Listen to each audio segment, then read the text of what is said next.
Loué soit le précieux sang de notre Seigneur Jésus-Christ et le cœur immaculé de Marie. Chers auditeurs et chères auditrices, je vous propose l'écoute de la conclusion du livre Un siècle de l'Église en France, 1800-1900. C'est la conclusion, chapitre 22, qu'a écrit Monseigneur Bénard. Et on peut constater déjà l'évolution de la dépravation en France d'un point de vue de la société. Vous constaterez cela et vous constaterez également que le ver dans l'Église était déjà dans le fruit depuis longtemps. Euh, le ver, c'est-à-dire la gangrène des fausses philosophies, de la fausse doctrine qui s'insérait dans les séminaires et qui a débouché évidemment on l'a vu à Vatican II en 1960. Ce n'est que le paroxysme, hein, mais de cette grande apostasie, mais en même temps paroxysme et en même temps, eh bien, démarrage, préparation de la venue de l'Antéchrist. Voilà. Je vous donne donc la lecture. Joseph de Maistre, près de mourir, écrivait à Monsieur le comte de Marcellus: Je m'en vais avec l'Europe, c'est s'en aller en bonne compagnie. Fin de citation. L'illustre comte se trompait, et c'est l'illusion commune de ceux qui, se sentant s'en aller de ce monde, se veulent du moins consolés par la pensée que le monde s'en va de compagnie avec eux. Le monde ne s'en va pas, le monde se transforme. L'Europe s'est transformée, la France s'est transformée. La transformation, il est vrai, s'est faite dans ce siècle plus rapide et plus profonde que jamais. Nous allons vite, que deux fois. Ce cri l'ai-je entendu pousser par nos contemporains, effrayés de l'inexorable force du cyclone qui les emportait. Il en sera de même de plus en plus. Cependant, l'Église, elle aussi, a marché, c'est sa loi. Ite. Marcher dans la grande ligne droite et haute que lui a tracée celui avec un C majuscule qui s'est appelé la voie avec un V majuscule, et par où est la mission de diriger les hommes vers des fins de bonté et de félicité qui dépassent le temps. Les sociétés et leurs chefs l'ont-ils suivi dans ces voies?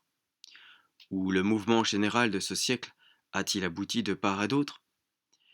Et pour nous en tenir à la France, qu'est-ce que l'État d'un côté et qu'est-ce que l'Église de l'autre ont apporté à notre pays de grandeur, de force, de prospérité et de vrai bonheur? C'est un parallèle qui s'impose entre les deux cités au terme de cet ouvrage, et c'est par ce parallèle que je voudrais conclure. Il faut reprendre les choses de haut, au point de bifurcation des deux routes parcourues par les deux sociétés. Le 4 mai 1789, veille de l'ouverture des États généraux, au sein d'une solennelle cérémonie religieuse célébrée dans l'église Saint-Louis, à Versailles, en présence du roi, de la cour et des députés des trois ordres du royaume, l'évêque de Nancy, monseigneur de la Fare, prononça un discours, prenant pour texte cette parole: Justitia elevat gentes, miseros autem facit populos peccatum. Il démontra que la religion, et la religion seule, fait la grandeur des empires et le bonheur des peuples. Pendant qu'il parlait, il fut facile de remarquer l'affectation d'inattention, d'indifférence, pour ne pas dire de dédain, de la noblesse et du tierce, ennuyé et souriant de ces vieilles chansons. Mais quand vers la fin du discours, l'évêque, exaltant les espérances que la France concevait de l'ère nouvelle qui s'inaugurait en ce jour, en vint à prononcer le nom de liberté publique, il y eut parmi ces assistants rassemblés de tous les points du pays un tressaillement électrique. L'enthousiasme éclata.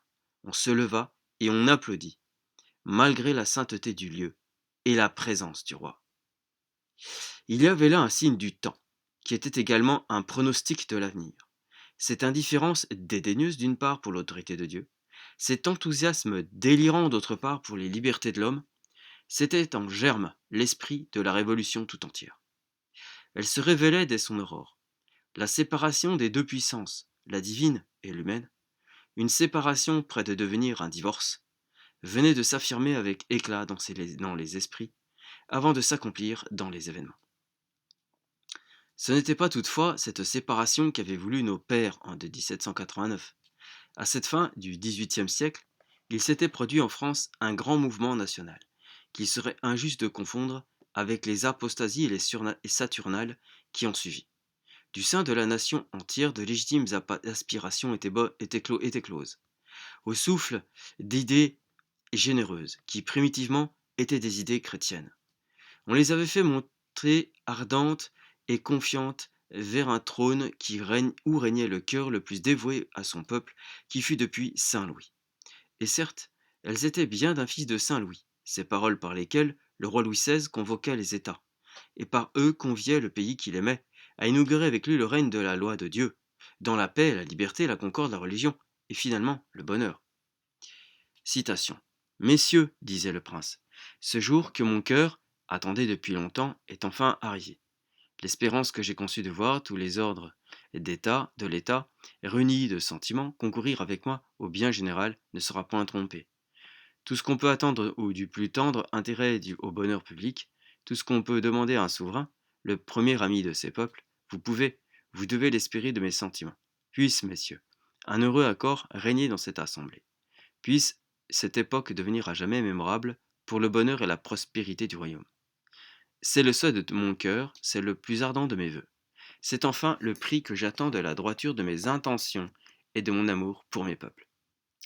La réponse des peuples était dans ces cahiers rédigés de concert par les électeurs de chacune des assemblées provinciales. Je viens de les relire, ou plutôt de les étudier, ceux de l'ordre du clergé en particulier, et je dois le déclarer, le salut religieux, politique, moral, administratif et même économique et financier de la France était là.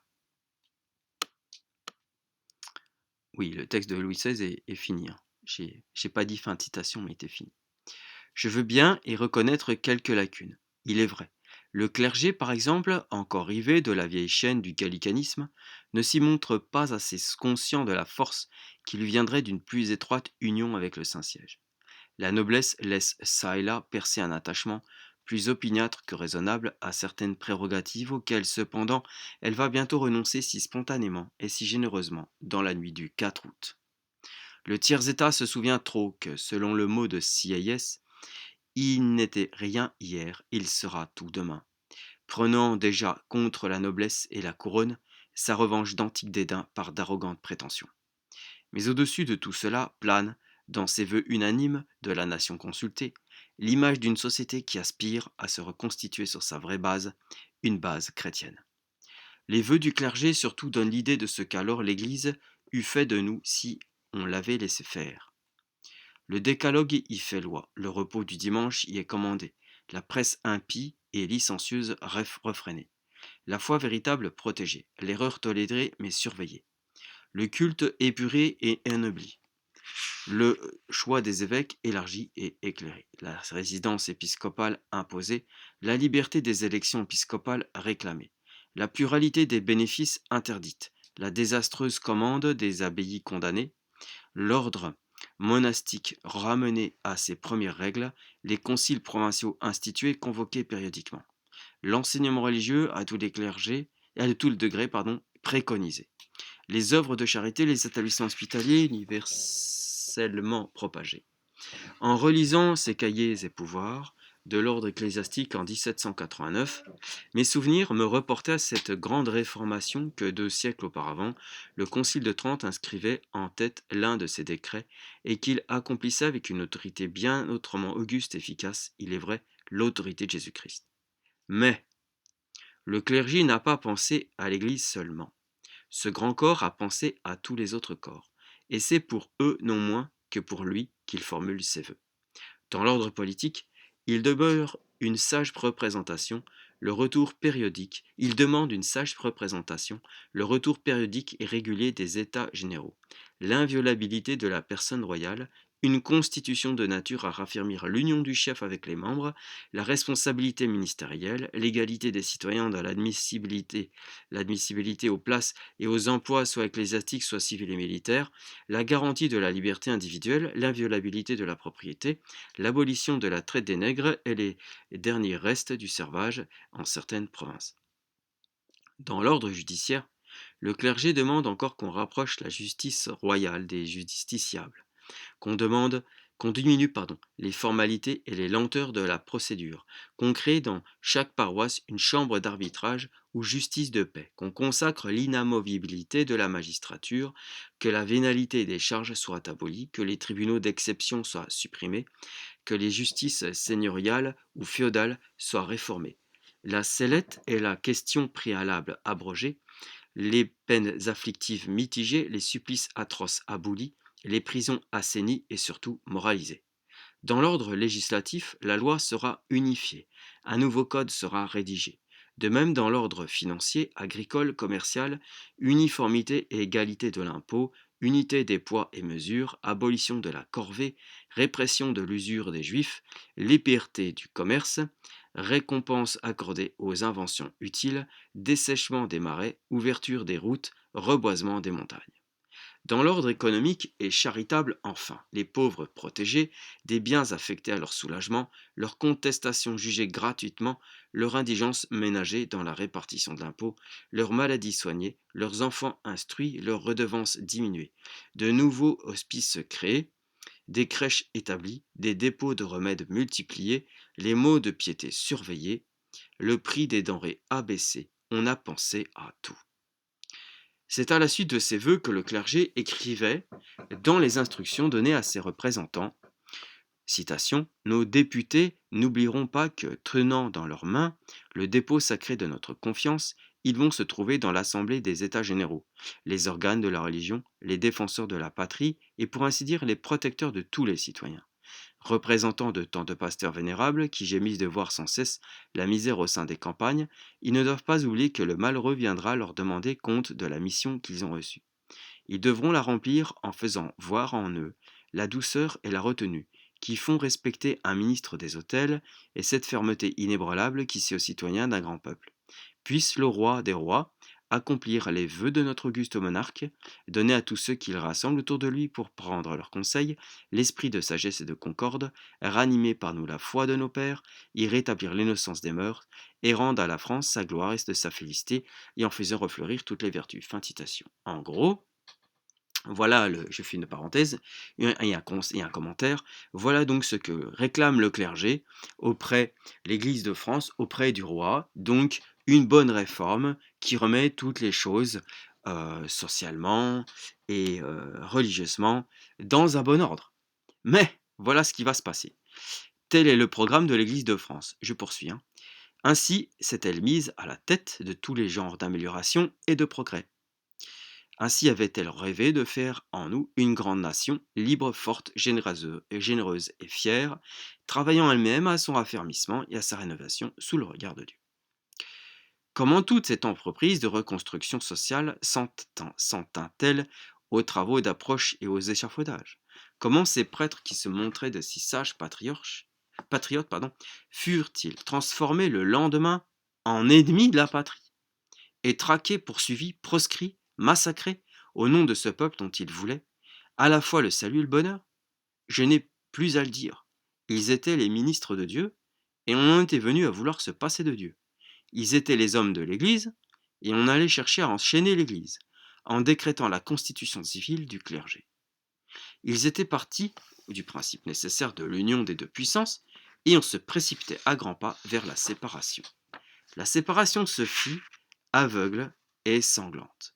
Les deux sociétés marchèrent dès lors, chacune dans leur voie, vers des destinées absolument opposées.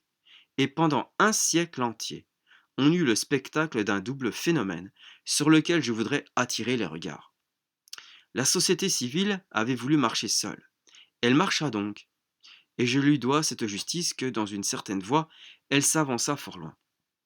Je veux dire, dans la voie du progrès matériel, progrès des sciences naturelles, physiques, mécaniques, industrielles, avec toutes ces merveilles qui éclatent à nos yeux et auxquelles, plus que personne, le clergé sut s'intéresser et applaudir. Lui-même ne venait-il pas de demander de l'encouragement des inventions utiles?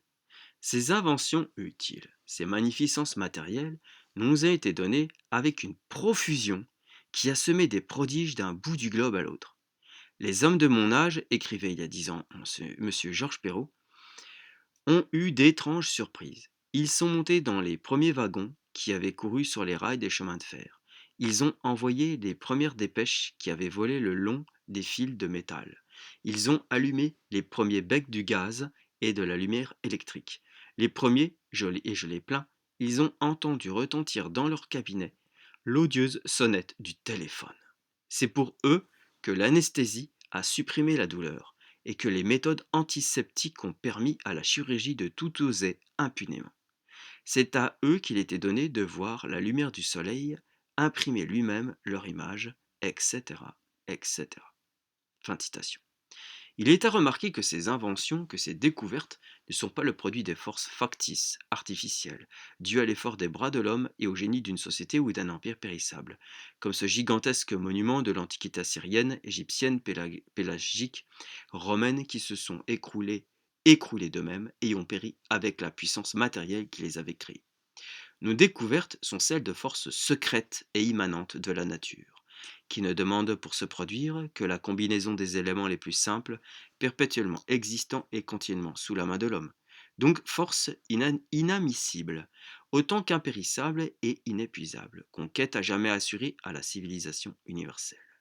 Ce fut donc, à cet égard, un grand siècle que le nôtre, s'emparant de toute cette énergie nouvelle que les appliquer à l'industrie, à la navigation, au commerce, aux arts, aux relations de parole, de pensée et de presse, embrassant, pour les unir toutes les parties du globe, les faisant, pour ainsi dire, se toucher entre elles et se toucher de si près, qu'on en revient en disant la mélancolique parole de Bonvalot: La terre est petite, mes amis, la terre est petite. Mais ce siècle, si grand par le progrès matériel, qu'a-t-il accompli dans l'ordre des choses morales, politiques, sociales? Il pouvait beaucoup faire. Il pouvait mettre la matière presque spiritualisée et maîtrisée par lui au service de ces grandes choses qui sont l'ordre, la foi, la paix, l'union, la fraternité, l'universalité du bien et du vrai dans le monde. C'était sa mission de par Dieu. Comment l'a-t-il remplie? Où en sommes-nous, en France particulièrement? Quand, par une sanglante expérience, on se fut assuré en France que la hache du bourreau ne pouvait rien contre l'Église, on estima à la fois plus habile et plus sûr de changer de tactique. On n'avait qu'à l'abandonner à ses propres moyens, en se retirant d'elle. Il n'y avait qu'à lui soutirer tout ce qui faisait précédemment son prestige, sa puissance, sa richesse, sa vie, tout l'air ambiant du siècle, pour qu'elle expirât dans le vide. Ainsi firent successivement tous les pouvoirs politiques, de manière à ce que finalement tout lui fut enlevé pour passer à l'État. Ses temples, ses presbytères, ses écoles, les tribunaux, ses immunités, ses tombes même, surtout sa liberté, pour ne plus laisser que l'existence toute nue, dans cette persuasion que, vivant d'eux et par eux, l'Église ne pouvait que mourir ou que languir sans eux. L'Église accepta le défi, et voilà le phénomène qui se produisit alors, et auquel nous ne sommes pas assez attentifs. La société civile a eu tout entre les mains depuis ces 100 années. Il ne lui a manqué que Dieu, et elle n'aboutit qu'à la banqueroute morale. La société spirituelle s'est vue tout ravir dans ce siècle, et il ne lui est resté que Dieu. Mais grâce à Dieu, quelle sève, quelles œuvres, quel développement, quel épanouissement de sa vie. Ce siècle devait être pour la France le siècle de l'union et de la paix entre les citoyens. La philosophie l'avait promis, la littérature l'avait chanté, la Révolution devait nous le donner. Que de déclamations, que de dithyrambes en l'honneur de ce retour à la simple nature et à la félicité de l'âge d'or. Or, par quel cauchemar s'est achevé ce beau rêve? Sera-ce calomnier notre siècle que de montrer, 100 ans après la proclamation de l'ère de la liberté, une classe d'oppresseurs, une classe d'opprimés? 100 ans après la proclamation d'égalité, la mise hors la loi de la patrie la plus saine de la société. 100 ans après la proclamation de la fraternité, partout les luttes de classe à classe, les grèves colossales, des émeutes meurtrières, 2 fois la guerre civile, et toute l'Europe transformée en un immense camp où les nations armées à neuf sont prêts à se ruer en force les unes contre les autres. Il en fut autrement dans une sphère plus haute. Pendant qu'en France, à quelques secousses politiques, nous démolissons nos constitutions, l'Église raffermissait la sienne, et nous avons vu se faire cette concentration des choses catholiques autour du Saint-Siège qui rend désormais l'Église universelle invincible à toute puissance adverse. Nous succombons en France sous la division des partis tenus pour irréductibles, et au sein de ce désagrément de la cité terrestre, nous avons vu se faire, dans la cité de Dieu, une unification qui défie aujourd'hui toute tentative de schisme et réduit toute intelligence sincèrement catholique sous l'obéissance du pape comme sous celle du Christ. Nous avons dévoré en France je ne sais combien de règnes, de dynasties et de législatures successives. Je ne parle pas des ministères, et dans la cité de Dieu, l'immortelle dynastie de Saint-Pierre nous a donné les règnes de Pie IX et de Léon XIII, avec une assemblée conciliaire plénière qui ne s'est réunie pour le temps d'affermir le pouvoir sur la tête de son prince. Enfin, l'unité que Pie IX avait faite intérieurement et Léon XIII après lui l'a faite extérieurement en ramenant au même centre non plus seulement les doctrines, l'autorité, les rites, mais les hommes. D'où qu'ils viennent, les princes et les peuples, les petits et les grands, appelant les dissidents comme les fidèles, à cet unique bercail et cet unique pasteur dont le divin pasteur a fait le type et l'idéal de la société chrétienne. En deux mots, qui donc aujourd'hui oserait encore parler de l'unité européenne, de l'unité nationale? Et au contraire, quand est-ce que l'unité romaine fut une plus vivante et plus puissante réalité que dans ce siècle? En second lieu, en dehors, ce siècle devait être le siècle de la paix internationale. Il est juste de dire que l'Église n'a rien omis pour la procurer au monde. J'ai rappelé Pie VII refusant à Napoléon de déclarer la guerre aux Anglais et de leur fermer ses ports. Pie IX intervenant succès auprès de l'Allemagne en faveur de la France meurtrie. Léon XIII rajeunissant l'arbitrage des anciens papes entre les nations en litige d'intérêts ou de frontières et travaillant à la pacification universelle. Et l'autre cité, qu'a-t-elle fait? On avait dit que les grandes guerres n'étaient plus de notre âge. Eh bien, le second Napoléon avait dit bien haut. L'Empire, c'est la paix. Or, d'autres siècles ont-ils vu une œuvre de mort plus effrayante que celle accomplie par la guerre en ce siècle? Je comprends uniquement ici les guerres faites par nos armes. Celle de notre première république venait de nous coûter 1,5 million hommes. Napoléon, jusqu'en 1815, nous en fit perdre 3 millions, et il en tua 5 millions à ses ennemis. La guerre de Crimée a englouti 95 000 hommes, celle d'Italie 45 000 hommes, expédition du Mexique et de Cochinchine 65 000 Français. La guerre en 1870 a fait chez nous et les Allemands réunis 600 000 victimes. En 1892, on accusait au Tonkin la perte de 50 000 des nôtres.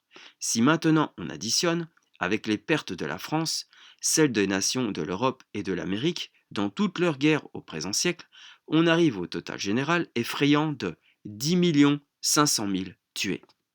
Voilà l'œuvre de mort, 10 500 000 morts. Et quelle dépense d'hommes et d'argent, même en temps de paix! L'effectif des armées actives sur le pied de paix en France est pour l'armée de terre de 586 000 hommes. Pour l'effectif. Pour les 6 grandes puissances de l'Europe, ce sont au moins 4 millions d'hommes qui, tous les ans, sont retenus à la caserne, plus les 250 000 hommes de l'armée de mer. Le budget de la guerre pour la France en 1898 était de 639 997 987 francs. Pour l'Europe, les armées de terre coûtent ensemble 3 218 millions francs, plus 1 287 millions de francs pour les flottes. Et les guerres, la guerre d'Orient a coûté 10 milliards de francs. La guerre franco-allemande, 14 milliards de francs. Qu'on nous juge par là ce que coûterait l'effectif de guerre sous le régime moderne de toute la nation d'armée. C'est incalculable. Voilà le budget de l'œuvre de la mort. J'ai dit le budget de la charité pour la France, l'œuvre de la vie, si ce dernier avait les ressources de l'autre. Ce siècle devait être celui de l'expansion de la France par celle de notre esprit, de nos lois, de nos mœurs dans l'Europe et bientôt dans l'univers entier. Ainsi chantait Lamartine et les nouveaux pouvoirs de 1848. Or, les idées et les mœurs qu'ont portées dans le monde notre littérature, nos modes et nos arts, que furent-elles, grand Dieu? Nous avions nos armes aussi, mais qu'en avons-nous fait? Nous avons travaillé par elles à l'œuvre néfaste des grandes nationalités. Nous avons contribué à l'écrasante absorption des petits États dans les grands. Nous avons fait ou laissé faire près de nous des unités qui devaient former des coalitions contre nous. Quand ces grandes puissances, desquelles nous ne sommes plus, se sont partagées l'Afrique, elles nous ont laissé le désert. En Orient, Elle menace aujourd'hui de nous enlever ce protectorat et cette suprématie que nous avait assuré la tradition des siècles et le respect de notre nom. Que lui reste-t-il à l'ancienne et toute-puissance conquérante de l'admiration du monde? Il lui reste son Église, il lui reste l'honneur de s'être fait, dans ce siècle, la grande missionnaire du globe, catholisant l'Amérique, civilisant et affranchissant l'Afrique, évangélisant l'Australie et des îles océaniennes, entamant par ses écoles les grandes presqu'îles de l'Inde, et partout du sang de ses martyrs arrosant une semence de chrétiens. Que si partout le monde, elle fait honorer son nom, que si en tout lieu ce nom signifie encore grandeur, désintéressement, générosité, noblesse, n'est-ce pas principalement à l'Église de France que la France le doit? Il est vrai que ce n'est pas à la domination politique et militaire que vont travailler nos missionnaires, et combien je les en loue, mais travailler à l'établissement du règne de la vérité et de la charité parmi les hommes, nos frères. Se représente-t-on une mission et une gloire plus française que celle-là? Ce devait être aussi la fin de la superstition que ce siècle de lumière, comme il disait. Ils entendaient par lumière l'extinction de la foi, l'extinction de la vie chrétienne et du christianisme. Ce fut, en effet, le siècle de la plus grande sécularisation et la laïcisation. Ils ont chassé l'Église de l'école, de l'armée, de l'hôpital, des tribunaux, de partout. Ce fut le siècle de la grande émancipation. Émancipation de la pensée et de la science, émancipation de la morale, émancipation de la femme, émancipation de la parole, de la presse, du théâtre, des arts. Mais ce fut aussi le siècle de la grande démoralisation de l'enfant, de la femme, de la presse, des petits, des grands, des pauvres et des riches, du peuple et de ses chefs. Mais ce fut aussi le siècle de la grande désorganisation de la justice, de l'armée, des finances, du travail, de la politique intérieure, extérieure et du gouvernement. Mais ce fut aussi le siècle des grandes aberrations de la raison humaine, qui de négation en est venue jusqu'à se nier elle-même et sur les ruines de toute certitude objective à s'endormir dans le scepticisme qui est la nuit de l'intelligence, un sommeil de mort. Qu'a fait cependant l'Église de France? Je reprends. À côté des écoles sans Dieu, elle n'a jamais élevé et entretenu à ses frais tant d'écoles de Dieu, et il n'y a réuni tant d'enfants sous ses ailes. Elle a fondé par centaines d'écolages chrétiens, des pensionnats chrétiens, et elle a osé établir des universités. Elle n'a jamais bâti tant d'églises, tant de chapelles et de couvents, érigé tant d'hôtels. Elle n'a jamais ouvert tant de refuges pour toutes les misères morales, comme pour les misères physiques d'une société malade. Elle n'a nulle part suscité plus de vocations religieuses et sacerdotales que dans un pays qui les entrave par toutes sortes de persécutions, de vexations, d'exactions, de séductions. Elle a rarement enfanté plus de saints et de saintes, osons-nous dire, que dans ce temps et ce monde de dépravation morale. Et à l'encontre des corruptions de la cité de la terre, elle a fait s'épanouir la fleur de toutes les vertus dans la cité de Dieu. Telle est l'Église de France, tel est son état, telle est son œuvre. Certes, son œuvre est belle, et la première conclusion qui ressort de ce spectacle, c'est que si dans ce siècle, les hommes n'ont pas fait leur devoir, l'Église a fait le sien. La seconde conclusion, mais plus triste celle-là, c'est le regret que les deux sociétés n'aient pas marché de concert, en se donnant la main. Armées comme elles l'étaient, quel pas elles auraient pu faire à notre humanité, et quel siècle c'eût été que le XIXe siècle. Maintenant, si pour le juger il faut le comparer, se trouvera-t-on, ce siècle malgré ses profondes misères, beaucoup pire au regard de l'Église qu'aucun des siècles précédents de notre histoire. Pire que le XVIIIe siècle, le siècle de Voltaire, finissant par Marat. Pire que le XVIIe, dont je sais les grandeurs, mais où le jansénisme et le gallicanisme ont conduit l'Église de France à deux doigts de sa perte. Pire que le XVIe, avec le protestantisme, les guerres de religion et le règne infect des Valois. Pire que le XVe siècle, avec le chaos du grand schisme d'Occident. Pire que le XIVe siècle, avec les horreurs et les désastres de la guerre de Cent Ans. Dans lequel de ces siècles aurions-nous voulu vivre de préférence au nôtre? Si le mal présent nous semble plus intolérable qu'aucun autre, c'est qu'il est le mal présent, c'est qu'il pèse sur nous et que nous souffrons de lui. Certes, le péril est grand, je le vois, je l'ai montré, je puis le résumer, le péril extérieur est le péril intérieur. Le péril extérieur est celui qui lui fait courir, sous le nom d'anticléricalisme, cette véritable et acharnée persécution que j'ai dite. Combinons l'action de l'État avec celle des sociétés secrètes, pour annihiler l'Église avant de la supprimer selon un plan connu, l'affaiblissant, l'enchaînant ou la domestiquant autant que possible dans son personnel supérieur, lui enlevant successivement ses droits, ses libertés, ses biens, en même temps, hélas, que les âmes, et travaillant à démolir par la suppression de l'ordre religieux l'irréductible rempart dont l'indépendance de la solidité s'oppose à tout attentat réalisable du pouvoir séculier pour se substituer à elle par un dernier coup de main. Cette dernière menace est celle de l'heure à laquelle j'écris. Et c'est avec terreur que je me demande ce qu'il adviendrait de notre Église de France le jour où, après cette proscription des congrégations, le gouvernement athée n'avait plus devant lui qu'un clergé qu'il tient outrageusement pour un corps de fonctionnaires nommé ou agréé par lui, rémunéré par lui, et dès lors absolument assujetti à lui. Outre ce péril du dehors, n'y a-t-il pas chez nous un péril intérieur ?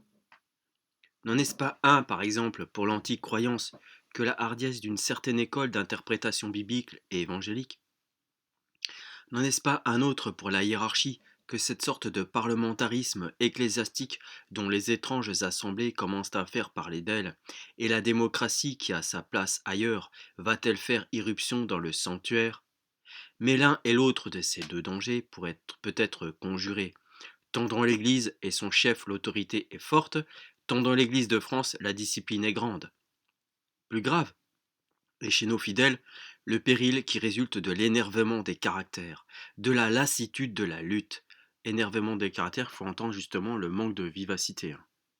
C'est pas l'énervement, la colère des caractères. Ici, c'est le manque de vivacité, c'est-à-dire on a enlevé toute la nervosité, c'est-à-dire tout ce qui donne de l'énergie des caractères, de la lassitude de la lutte et de l'endurance patiente et résignée de l'erreur et du mal, de l'accoutumance à l'injustice et de la négligente et indolente abstention de son devoir viril. C'est la défaite avant le combat. Ajouterai-je aussi, chez trop de chrétiens et de chrétiennes, la diminution ou l'altération du sens de la religion, une dévotion sans doctrine, c'est des principes, des pratiques sans vertu, des habitudes sans conviction, un culte sans l'adoration en esprit en vérité. Tout ce christianisme de pure surface, duquel Monseigneur Mermillot nous disait un jour que pour le renverser, il suffirait d'abattre de chaque côté d'un autel paré de dorures et de dentelles, une fleur artificielle d'une main et une bougie de l'autre. Mais quand, de la vue de ces périls de l'Église de France, mon regard se retourne vers des ressources profondes qu'elle renferme dans son sein, je me rassure, c'est la vie, c'est l'espérance, c'est la force. Je me reporte alors à tout ce que j'ai écrit dans ce livre, à la charité, à l'apostolat, aux missions, aux martyrs, à l'unité romaine, à la prière du cloître, à la sainteté et au saint, et dans l'ordre surnaturel, à Jésus-Christ, à son cœur et à son Eucharistie, à Jésus-Christ aimé, à sa sainte et puissante Mère glorifiée. Et il me semble avoir armé pour notre salut la coalition des forces de la terre et des cieux. Donoso Cortés l'avait prédit. C'est aujourd'hui la mêlée orageuse des ténèbres et des lumières. Elle caractérise dans l'histoire les époques de transition, jusqu'à ce qu'une grande clarté perce la nuit, descende du ciel, et laisse voir des colombes prendre leur vol vers l'Orient, les harpies vers le couchant. Mais à quelle heure, au juste, où sommes-nous de cette lutte? Le commencement ou la fin? Et est-ce le crépuscule? Est-ce l'aurore? Parmi ceux qui ont pronostiqué touchant les choses de l'avenir, il en est, et fort nombreux, qui ont cru que c'était la grande nuit qui venait. Je tremble, écrivait M. Augustin Cochin, ce grand et éloquent chrétien, à la dernière page d'un beau livre. Je tremble, je vois les froides doctrines s'avancer, l'absolutisme scientifique, l'absolutisme politique, et la loi, la force, l'intérêt, obscurcir et asservir la terre. Engendrer, manger, dominer, des heureux, des soldats, des esclaves. Ô douce liberté, ô sainte croyance, ô belle poésie, rêve charmant, étoile de la nuit, vous fuyez, et la terre rentre comme au temps du chaos, sous les eaux pesantes. Que de temps il faudra pour dissiper les nuées, que de temps pour rallumer la lumière éteinte, que de temps pour rendre aux forts l'amour et aux faibles le respect et l'espoir. Jésus, restez, restez avec nous, il fait noir. Mane nobiscum, coenam advespa recit et inclinata estiam dies. Fin de citation. Et cependant, le livre que termine cette page plaintive porte le titre justifié d'Espérance chrétienne.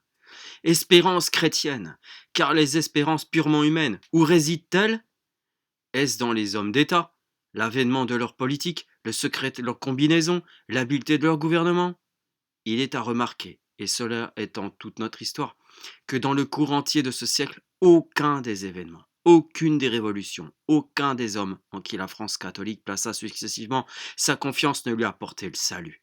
Ni Napoléon Ier après le Concordat, ni la Restauration malgré sa religion d'État, ni le libéralisme de Juillet qui se fourvoya dans cette thèse, ni le Second Empire malgré toutes ses promesses de commencement, ni le légitimisme qui ne put aboutir, ni le septennat qui finit par se démettre. Si Dieu veut sauver son Église, et comment ne le voudrait-il pas? Ce sera sans doute en se servant des hommes, mais en les faisant servir eux-mêmes à des événements qu'ils n'ont ni voulu ni prévus, peut-être même à des événements qu'ils ont redoutés, entravés, mais qui auront abouti malgré et contre eux, afin de bien faire voir qu'il n'a pas besoin d'eux et que lui seul est le maître. C'est fort pour nos jours, ça, hein? Où êtes-vous, catholiques? Où êtes-vous, chrétiens? En vérité, en esprit, en vérité. Je poursuis. Il en est de même dans l'ordre social, dans l'ordre intellectuel, constate le même écrivain. Citation. Nous sommes semblables, écrit-il, à des navigateurs forcés de relâcher dans un port vers lequel ils ne se dirigeaient pas. Nous avions cru que le XIXe siècle serait le siècle de la philosophie spiritualiste et de la monarchie libérale. Nous abordons à la science et à la démocratie, cela déconcerte. Mais pour nous, chrétiens, encore une fois, qu'importe, le Dieu de la raison est aussi celui de la nature. Le Dieu de par qui règne les rois est aussi le Dieu en qui les hommes sont frères. Allons à la science, allons multitude. Fin de citation. Ailleurs, se place en face de toutes les mystérieuses éventualités de l'avenir, citation, cet avenir, quel sera-t-il? Nul ne le sait. Mais qu'importe, la France, l'Europe, deviendront-elles des démocraties violentes ou régulières? N'y aura-t-il plus de distance entre les classes, grâce à l'instruction gratuite? Nul ne vivra-t-il de ses rentes? Et tous retourneront-ils au travail? Le pouvoir sera-t-il autrement réparti? La richesse autrement distribuée?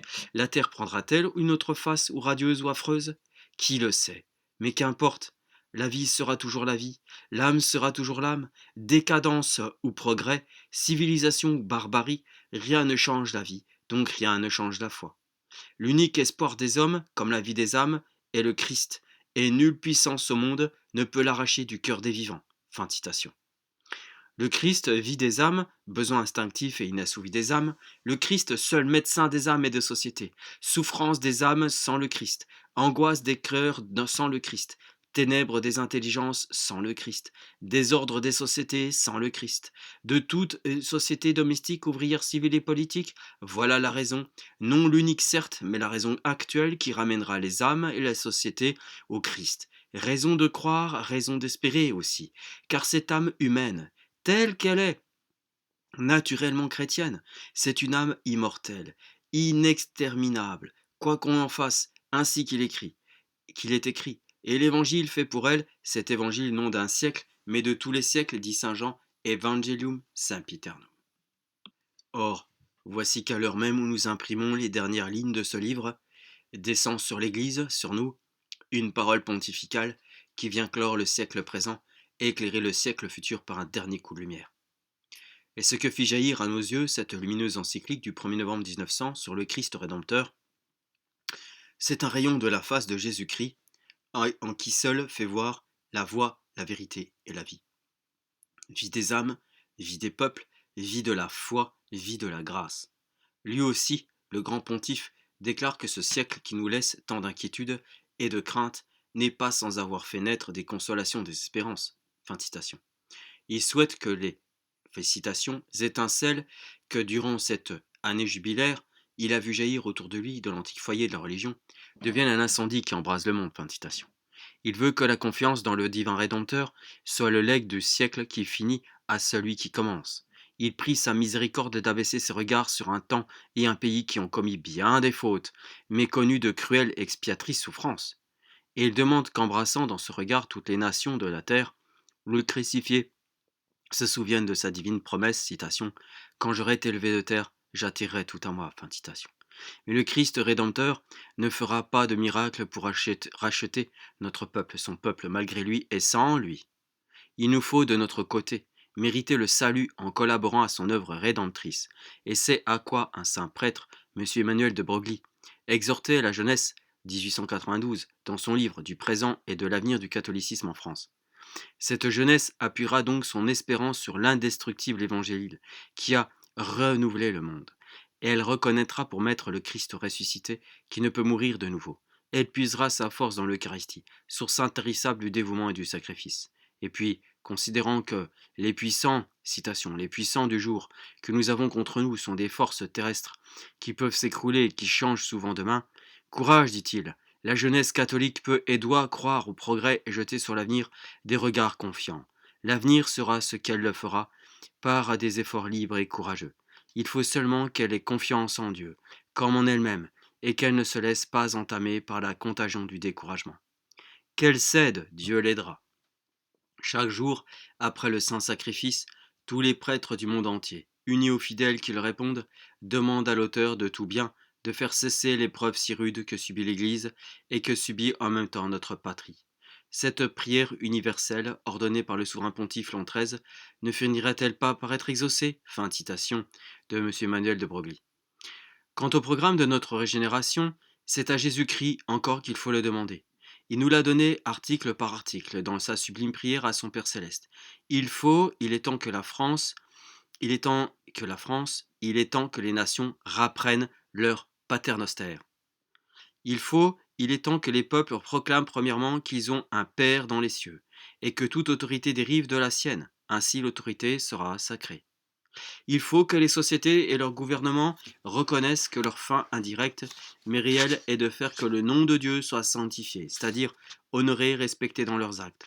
Les gouvernements ne seront respectés que dans la mesure qu'eux-mêmes auront pratiqué le respect.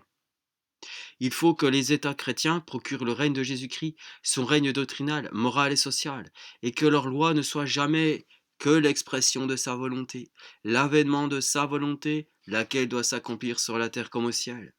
Il faut sans doute que la société temporelle travaille à se procurer son pain quotidien, la richesse publique, le bien-être, la prospérité universelle, mais qu'elle se souvienne aussi de celui qui le donne, et que la confiance demande ce que le travail achète.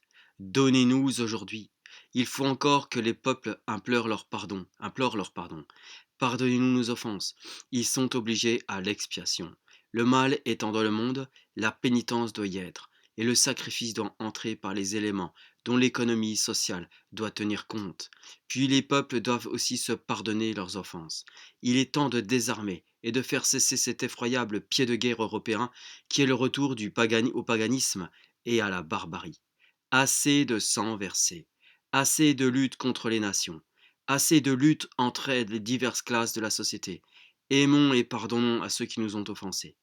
Enfin, Seigneur, plus de tentations, ce qui veut dire ici d'épreuves cruelles, plus de crises comme celle que nous traversons, et à laquelle votre cœur clément ne nous laissera pas succomber, mais la délivrance du mal moral, du mal social, du mal national, du mal dont nous sommes malades, et dont nous mourrions sans vous, ô notre Père des cieux, ainsi soit-il.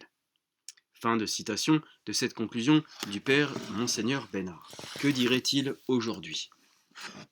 Avortement, euthanasie programmée, guerre quasiment mondiale, etc.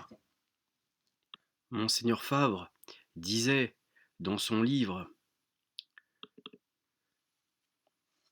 Désolation dans le lieu saint, en page 4, dans sa préface, cette infâme production des doctrines antichrétiennes embrasse et souvent embrasera le XIXe siècle de notre histoire.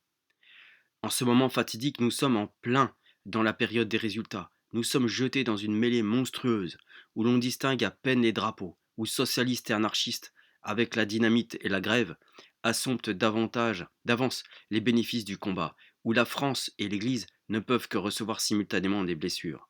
Prêtres attachés par le fond des entrailles à ces deux patries de l'homme, à la patrie du temps et à la patrie de l'éternité, en dénonçant l'abomination dans le lieu saint, nous croyons leur rendre également service. Autrefois, ces questions s'agitaient dans les conciles, elles s'éclaircissaient par des décrets, se couronnaient par des anathèmes. Aujourd'hui, elle ressortirait encore des conciles, si des conciles pouvaient encore se célébrer en France. Grâce au progrès, les prêtres peuvent parler comme citoyens, mais les évêques, au nom de la liberté publique, ont reçu défense de s'assembler, comme évêques pour procurer par des délibérations le bien collectif de leurs églises. À défaut d'assemblée d'évêques, nous avons le concile œcuménique des journaux, des revues et des livres. C'est à ce tribunal, sans peu confus, que je dépose le présent acte. Sans contredit, nous avons de meilleurs juges dans Jérusalem, mais il y a encore des parfums dans Galade. Sous un gouvernement d'opinion, pour une action politique, c'est ici d'ailleurs qu'il faut se faire entendre. Cette question se présente à nous sous deux aspects. Les efforts, les machinations, les intrigues du gouvernement pour égarer le peuple, corrompre le sacerdoce et s'assurer des complaisances dans l'épiscopat. Deuxièmement, les faiblesses, les aveuglements, les trahisons des masses populaires, des prêtres et de quelques évêques pour se prêter, sans trop se découvrir, aux complots et aux attentats de la conspiration antichrétienne. De ces deux plaies, nous n'en sondons qu'une, la première. Nous ne la sondons pas avec des instruments de la chirurgie, du fer, du pamphlet ou de la fouet de la satire, mais avec de la science du philosophe, la logique du jurisconsulte et l'expérience de l'histoire. Nous ne cédons au surplus qu'aux inspirations de la foi du patriotisme. Église et France, voilà notre mot d'ordre. Fais ce que doit et advienne que pourra. Voilà notre devise. La question même restreinte ne s'impose pas, moins avec une solennité qui glace de terreur. Après 20 années de brigandage politique, nous en sommes à nous demander s'il y aura encore une religion en France, s'il restera en France une Église, et même s'il y aura encore une France. Et pour nous réduire aux dernières extrémités, il n'est pas nécessaire que la majorité de l'épiscopat soit acquise au complot judéo-maçonnique. Il suffit qu'un très petit nombre y entre avec la résolution du mal et l'audace du crime. C'est incroyable, hein? C'était quasiment prophétique, hein, par rapport à ce qui s'est passé à Vatican II et ce qui se passe aujourd'hui. Telle est la puissance de, je reprends, telle est la puissance de l'épiscopat, que dans les crises de l'Église, il a souvent suffi un seul évêque pour tout sauver. Il suffit également d'un seul pour tout perdre. Pour envoyer l'homme Dieu lui-même à la croix du calvaire, il n'a fallu qu'un Judas pour jeter dans la fournaise du schisme, pendant 10 années, les églises 15 fois séculaires des Lazare, des Trophimes, des Hilaire, des Martin, des Bénigne, des Rémy, des Bernard. Il a suffi de 4 misérables, dont 3 n'ont même pas de nom. Le quatrième n'était, suivant l'expression malpropre de Napoléon, qu'une ordure dans un bas violet. Par délicatesse, on ose à peine se mettre en face de pareils souvenirs. On a horreur d'y penser. On n'admet point que ce soit croyable. On espère toujours la spontanéité de la récipiscence. Mais quand les scandales ont été publiés dans 20 journaux, quand ils ont connu d'1 million de lecteurs, quand le persécuteur lui-même se vante cyniquement de ses prouesses impies, peut-on encore sérieusement arguer de l'impossible ou prétexter l'ignorance? N'avons-nous pas vu un préfet violet, émule sans pudeur des Dubois, des Tencin, des Roquelaure, des Grimaldi, obliger des religieuses à la révolte et mettre la presse en demeure de protester contre l'invasion des mauvaises mœurs dans l'épiscopat le plus exempt jusqu'ici de ce déshonneur? N'avons-nous pas vu des évêques prêter main forte au gouvernement pour désaffecter des séminaires et vendre des biens des congrégations? Ne les avons-nous pas vus intriguer à plusieurs pour défigurer ou détruire au profit certain de la déchristianisation la bienfaisante institution religieuse et française du grand ordre monastique? Jusqu'à ces dernières années, les ministres politiques des cultes s'étaient contentés d'exercer le droit de présentation à la vestiture épiscopale en faveur de prélats corrects encore, mais trop souvent médiocres par l'intelligence de savoir le caractère et le zèle apostolique. De la sorte, ils avaient obtenu des chefs naturels de la résistance religieuse, la complicité du silence et de l'inertie, l'exemple des casuistiques égoïstes, des passivités décourageantes, des mortelles résignations. Mais soit qu'ils n'estimassent pas l'heure venue des entreprises plus délétères, soit qu'ils n'eussent pas encore rencontré des avidités, des ambitions prêtes à toutes les complaisances, à toutes les apostasies, ils ne s'étaient pas appliqués à fixer leurs préférences sur des tares plus profondes. Il n'en est plus de même aujourd'hui. Nous le savons par les nombreux refus de l'annonciature apostolique et par les interminables délais qui ajournent les nominations effectives. Maintenant, c'est l'heure du crime et de la puissance des ténèbres. Eux qui n'ont que de sarcasme et du mépris pour les plus grands saints de la chrétienté. Eux qui ont accusé 20 fois des prêtres de crimes imaginaires pour faire tomber le christianisme sous le mépris et étouffer l'Église dans la boue. Eux, les sectaires juifs, protestants, francs-maçons, ils honorent de leur sympathie et soutiennent de leur prépotence usurpée les crimes d'un évêque aux prises avec ses diocésains et ses prêtres aux prises avec les religieux et les religieuses, voire avec le métropolitain et le pape lui-même. Les voilà devenus les souteneurs d'un évêque. Par là, les catholiques sont avertis de ce qui les attend. Les sectaires ont juré la destruction de la foi antique. Le plus efficace moyen pour toucher au but, leur instinct ne les trompe pas. C'est la corruption des évêques. Nous, catholiques, attachés aux traditions religieuses, qui ont créé et conservé l'unité de la France, le moyen de nous défendre contre les trames de la perfidie, c'est de nous élever contre les trahisons et les mauvaises mœurs. On peut discuter la légalité d'une mesure, on ne discute pas un crime, on repousse le criminel. Sa réprobation entraîne la ruine du parti dont il était le complice ou l'instrument.